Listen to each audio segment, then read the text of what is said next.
Competitive Dad. Oh, Thanks, okay. Competitive Dad. Dear Matt and the other two. Oh!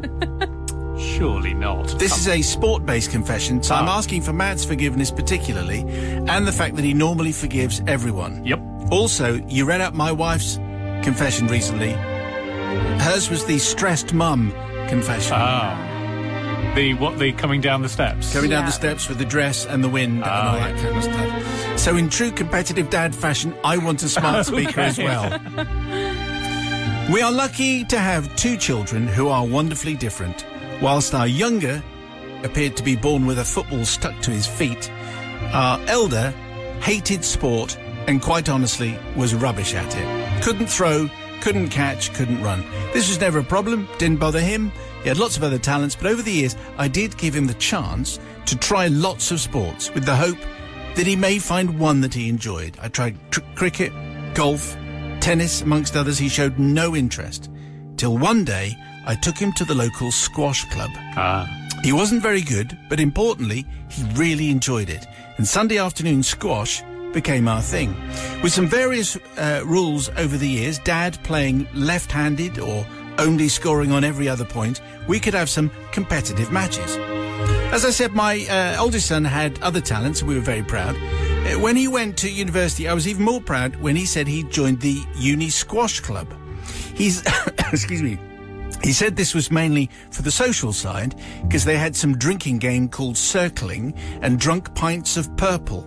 I found out that purple was snakebite and was actually black, which I had been drinking for 30 years. So what is that? So that's lager, cider and blackcurrant. Yes. Lethal. Absolutely don't try this at home. Anyway, but typical of the younger generation, invent a new name for it, pretend you were there first, and purple was their thing.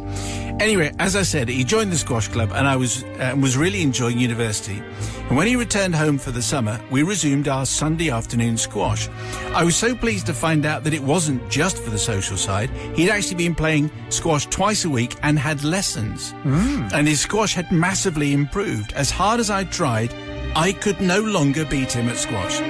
Simon, I can honestly say this didn't bother me. Really? Honestly? I had just turned 50 and there was no shame in losing to a 19-year-old. True. Okay. However, after one Sunday match, my son innocently said that he might have to find someone else to play against when he was back home because he couldn't get a proper workout with me.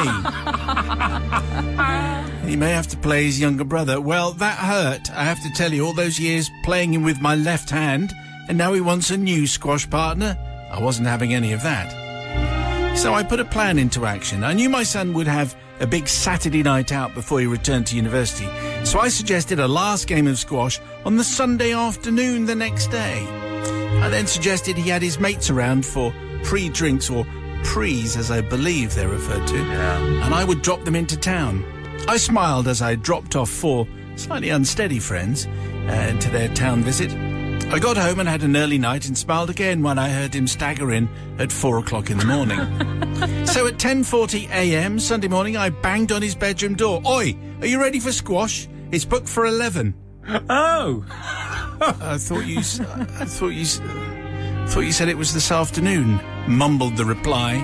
No, all booked up this afternoon. I'm afraid all the courts were gone. Come on. I've done you a water bottle. I've done you a water. As though pouring water into a bottle should entice him out. Anyway, amazingly, he got up and we made it to the court by 11 o'clock. Well, I won the first game easily as he was still half asleep. And whilst he responded by winning the second, he was a spent force and had drunk the contents of the water bottle. I won the next 3 games for a convincing 4-1 win. We visited the bar afterwards and he had to admit that I'd beaten him easily.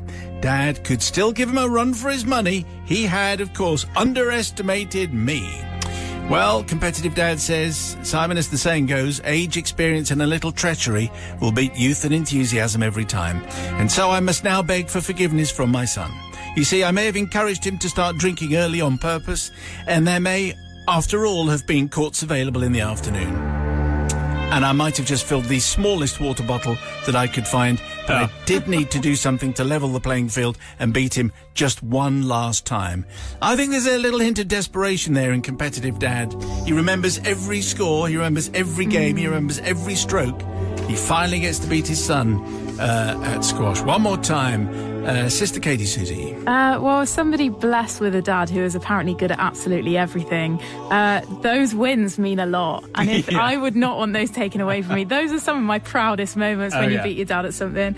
And also, it's a credit to your teaching. You got him into squash, you went away and learned it. You should be really proud rather than sabotaging him. So, competitive dad, a little bit too competitive, I think. You are not forgiven. Brother from another gutter. Well, let's be clear here. Son was the one who was saying, oh, I'm going to have to start playing someone else because you're not very good anymore, even though he's in his 50s and Son is 19, thinking everything's going his way. Just you wait, sunshine. But also, you know, it was the Son's decision to go out that night. No one's forcing you to go out on the ale, sunshine. So for that reason, I choose to forgive.